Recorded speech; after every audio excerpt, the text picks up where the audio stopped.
My lovely gent and chatties, Beardo and Deepal is here because last time when I said weirdos are here, I just got. Anyway, today we are checking the most gangster politician ever. His name is Cassius Marcellus. Very bad at pronunciation. Ma'am, do you want to help me here quickly? Marcellus. Okay. So Bongo came to me and he DM'd me and he was like, you need to check this because he said that he has history with this politician or something like that in the family, and he was like, you have to check because this is something new, you guys will love it. And I was like, all right, let's check something new apart from music. Politics? Huh? Something, it's been written that he was the most gangster politician ever. We don't know, bro, we don't know. We are going to check.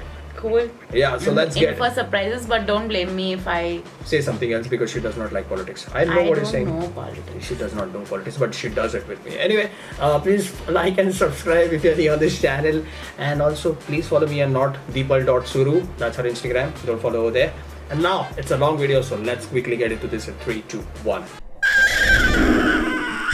It's a riveting story. It was really good. All right, we gotta go. I gotta tell the internet about the guy I named you after, okay? You gotta go hang out with mom now.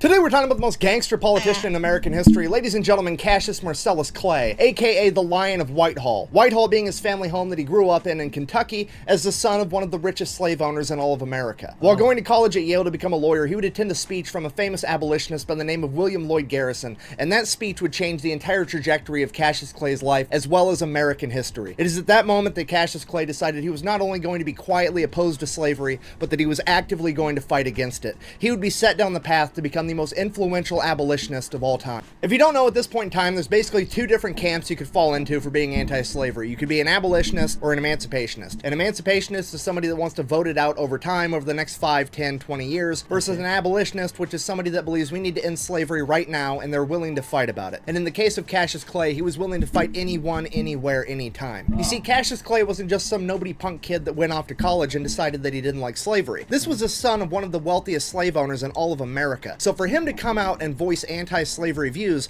was a huge deal, and it pissed off a lot of people. So, being that this was the 1820s, what do you do when you're pissed off? You challenge somebody to a duel. So needless to say, the young Cassius Clay found himself partaking in an awful lot of duels, and he never ever lost. So, obviously, he's pretty good at it, and what do you do when you find something you're pretty good at? You want to keep doing it, right? Yeah. Right. So Cassius Clay starts challenging anyone and everyone to a duel that dares to oppose him. It became common knowledge in his community that Cassius Clay would be willing to fight the wind if it blew from the west and he wanted it to blow from the east. This man went on a dueling rampage, so much so that by the time he graduated college, he was considered to be the deadliest duelist in all of North America. This guy was putting slave owners in the dirt like he was Johnny Appleseed planting fucking trees. He became known as the deadliest abolitionist of all time. So he graduates from college, goes back home as a lawyer. Shortly after that, his father passes away and leaves everything to Cassius Clay. Cassius Clay immediately frees all of his father's slaves, costing himself $40,000, which is roughly $2 million today. And then he even gives some of the slaves land and money on top of it, absolutely infuriating the pro-slavery people in Kentucky. So what do you do when half the local population hates your guts? You run for public office, and that's exactly what Cassius Clay did. He served in the Kentucky State Legislature from 1835 to 1841, and then finally lost his re-election, to which the pro-slavery crowd breathed a huge sigh of relief because they finally defeated Cassius Clay, or so they thought. Clay immediately starts traveling the country, giving amazing anti-slavery speeches, winning over hearts and minds, and this absolutely infuriates the pro-slavery people because they don't know how to stop him. You can't legally stop a guy from talking to people that want to listen to him, and they can't legally kill Cassius Clay in a duel because he's the best duelist on earth. What do you do? You've got to illegally kill him. The problem with that is they can't find a hitman that's dumb enough to think that they can take out Cassius Clay, so they have to go to the one crevice of the planet where they can find somebody truly insane enough to think that they can do this job. And that man's name was Sam Brown, an assassin from New Orleans. 1834, Russell Cave, Kentucky. Cassius Clay's finishing up one of his world-famous speeches as he pulls out a burlap sack, reaches into the sack and pulls out a holy Bible and says, "For those those of you that believe in the laws of God, I make to you this argument against slavery, sets the Bible on the table, reaches back in the sack, pulls out a copy of the U.S. Constitution, and says, for those of you that believe in the laws of man, I present to you this argument against slavery, sets the Constitution down on the table, drops a burlap sack to the ground and says, for those of you that believe in neither the laws of God or man, I make to you this argument against slavery, as he pulls out both of his pistols and sets them on the table, which I think we can all agree is gangster as fuck. And at this moment, Sam Brown comes up on stage and shoots Cassius Clay point blank in the chest. Luckily, Cassius Clay never leaves home without his trusted Bowie knife, which resides inside of a metal sheath. And that metal sheath would catch Sam Brown's bullet, saving Cassius Clay's life. At which point, Cassius Clay would draw his Bowie knife and charge Sam Brown. 6 of Sam Brown's friends in the audience tried to stop Cassius Clay. He would fight his way through all 6 of them, making his way to Sam Brown, promptly stabbing him in the chest, and then turning him into a Mr. Potato Head by cutting off his nose, lopping off his ear, and gouging out one of his eyes. Then the 6 men recovered and were able to peel Clay off of him. Not knowing what to do, knowing they couldn't stop Cassius Clay forever, they panicked, probably for fear that Cassius Clay was going to start shoving this guy's facial features up his ass next. They did the only thing they could come up with to get the two apart. They picked up their friend Sam Brown, threw him over a 7-foot-high stone wall. He fell down an embankment and into a creek bed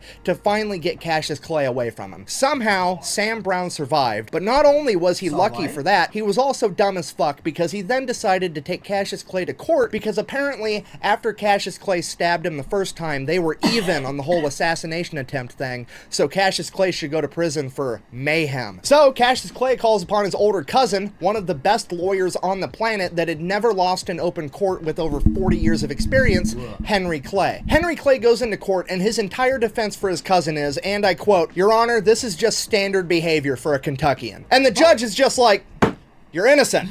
Free to go. That's it." Best court case ever. Literally walks in and just goes, I thought this was America. Huh? Isn't this America? I'm sorry, I thought this was America. So after Cassius Clay was found innocent, Henry Clay decides that he's going to run for president, and Cassius is going to help him campaign. Cassius is going to tour the country, giving speeches, saying, hey, you know, vote for my cousin. Here's the rule with that. Henry Clay told him he's only allowed to tour the northern states because he's actually legitimately concerned that if he sends Cassius to the south, he's going to shoot so many fucking slave owners in duels that it could be considered voter fraud. So Henry Clay ends up losing the presidential election, and Cassius moves on to his next life adventure, which is becoming an author and writing anti-slavery news articles. The problem with that was none of the newspapers were willing to publish him, so he says, fuck you, I'll start my own newspaper, The True American. Now, as I'm sure you can imagine, starting an anti-slavery newspaper in fucking Kentucky in 1845 was not very popular, and his business would receive death threats pretty much every day, some of which were written in blood. So Cassius Clay, in true Cassius Clay fashion, says, fuck it, I guess we're gonna fight about it. He then proceeds to up-armor his entire business and his printing off. Why do I get a little Peaky Blinders vibe happening here? No, it's like... Is that Peaky fighting Blinder attitude? was an actual gangster. I know, but even was this guy. He No. was a gangster. He is fighting anti-slavery. But... How is he a gangster? Wait. Office. He covers the entire front of the office in a large iron sheet. He installs several cannons down corridors, stocks the entire thing with loaded guns, and rigs it to explode. Here's the thing, he also doesn't expect his employees to fight to the death for him, so he installs an escape hatch and instructs them to escape if anything goes down, because he's going to fight the entire mob by himself. How's he going to do that? As soon as you walk in the only door to get into that printing office, you find yourself in a long, narrow corridor with iron on each side, just wide enough for a single man to get through. Cassius Clay is going to stand in that narrow corridor and fight the entire mob one man at a time. Literally the mentality of, if you have a problem, take a number, I'll kill you in a minute. This man recreated the entire battle of fucking Thermopylae with 300 Spartans, except he's going to do it all by himself. If you think fucking with John Wick's dog is a bad idea, the last thing you want to do is fuck with Cassius Clay's printing press, because this man is determined to defend the freedom of speech with the right to bear arms at any cost. Obviously, this escalates to Cassius Clay defeating an entire mob single-handedly, right? Whoa. Wrong. The mob, being full of, you know, super brave pro-slavery men that know they're doing the right thing, do the honorable brave thing and wait till Cassius Clay is bedridden with typhoid fever, so they know he isn't going to show up. They show up to his business at night and burn the place to the ground because they're a bunch of fucking bitches. Now, Cassius Clay recovers from typhoid fever. He reestablishes the newspaper in Cincinnati, Ohio, which is an anti-slavery stronghold. The only problem with that is being an an anti-slavery stronghold, there's not going to be any conflict, and that's fucking boring, so Cassius Clay moves on to another life adventure, volunteering in the Mexican-American War. While Guy serving in just the doesn't Mexican-American War, he would be a captain leading a group of Kentucky soldiers, and they would be captured pretty much immediately, and he would spend the duration of the entire war as a POW. While serving as a POW, some of the men under his command would escape, meaning that the Mexican military was then going to put the rest of his unit to death. Cassius Clay said, hey, don't kill my men, just kill me and my other fellow officers, we're the ones in charge. It's our fault that those men escaped, it's our responsibility, please let the lower enlisted men go home. The Mexican military was so impressed by this that they decided to spare everyone, including Cassius Clay, and he would return home a war hero. Returning home from the war in 1848, he didn't really know what to do, so he starts giving his famous speeches again, this time leveraging his newfound title as a war hero. So obviously it doesn't take long for him to piss everybody off. He faces yet another assassination attempt. This time 6 brothers from a wealthy slave-owning family show up, the Turner brothers. They show up with clubs and knives and guns, and they beat the living shit out of Cassius Clay with the clubs. They stabbed him multiple times. Cassius Clay whips out his trusted Bowie knife, starts opening up these brothers like they're fucking Amazon packages, making his way to the lead brother and stabbing him an excessive amount of times. We don't know how many times, but we do know it was a lifetime supply. Killing the lead brother, ending the assassination attempt, Cassius Clay would fall to the ground, nearly dead, and this would be the closest anybody ever came to actually killing Cassius Clay. When he was asked about it later on in life, all he said was, I felt the utmost indignation, which translates to, I was fucking annoyed. This man almost died from an assassination attempt, and he has the same attitude towards it that I have towards fucking fruit flies, okay? This dude is so metal, he deserves his own spot on the periodic table of elements. Cassius Clay then makes a full recovery from his injuries, starts giving his speeches again. 1853, he donates a large chunk of his land to John Fee, who uses it to found Berea College, the first co-educational and multiracial college in the South ever. Fast forward to 1860, Cassius Clay is giving speeches in Illinois where he meets a politician by the name of Abraham Lincoln, and they get along great. Cassius Clay is then slotted to become Abraham Lincoln's vice president. However, he's a little bit too Cassius Clay to be an actual big-name politician like that, so they give the job to Hannibal Hamlin, and Cassius Clay becomes the ambassador to Russia. 1861 rolls around, the Civil War breaks out, Cassius Clay is in Russia. Cassius Clay not only convinces Russia to not side with the Confederates, but he convinces Russia to tell Great Britain and France that if they so much as recognize the Confederacy, Russia will go to war with them. And this was a humongous step that nobody talks about in the winning of the Civil War. And it is 100% because of Cassius Clay. Fast forward to 1862, Abraham Lincoln wants to appoint Clay a major general in the Union Army. Cassius Clay publicly refuses the President of the United States, saying that he's not going to do it until the President signs the Emancipation Proclamation freeing the slaves of the South. Cassius Clay is literally the man that bullied Abraham Lincoln into prematurely signing the Emancipation Proclamation before he wanted to.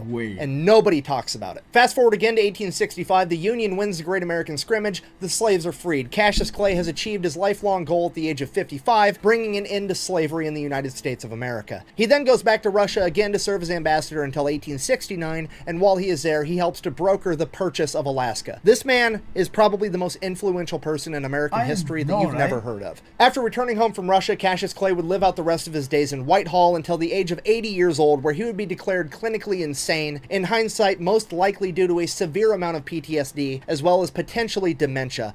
He didn't die from it, he lived on for quite a bit longer. He just picked up a new hobby of fucking with the local sheriff because he was crazy now. Over the course of the next decade, Clay and the sheriff would have multiple run-ins that would be concluded when the sheriff and 7 deputies were repelled from Whitehall when Clay utilized his home defense cannon that he had at the top of his stairwell. At that point, the local sheriff would inform the local judge he will not be returning to Whitehall to tangle with Cassius Clay anymore unless the judge was willing to dispatch an entire company of the local militia to accommodate him. Then in 1900, 2 men would break into Whitehall, and Cassius Clay at the age of 89 would manage to kill both of them, one by gunshot and one, yet again, with his trusted Bowie knife. Then in 1903, at the age of 92, Cassius Clay would die of natural causes, or as they called it back then, general exhaustion, which is the most gangster way on the planet to go out. Literally just, I'm tired now, peace. And then he left. I'm pretty tired. Think I'll go home now. In conclusion, when it comes to famous historical household names, there's always another man or woman lurking behind the scenes in the shadows that's deemed too rough around the edges to be in the spotlight, yet they contribute just as much, if not more, to the movement. These men and women are willing to do horrific things for terrific reasons. And when it came to Abraham Lincoln and the abolition of slavery,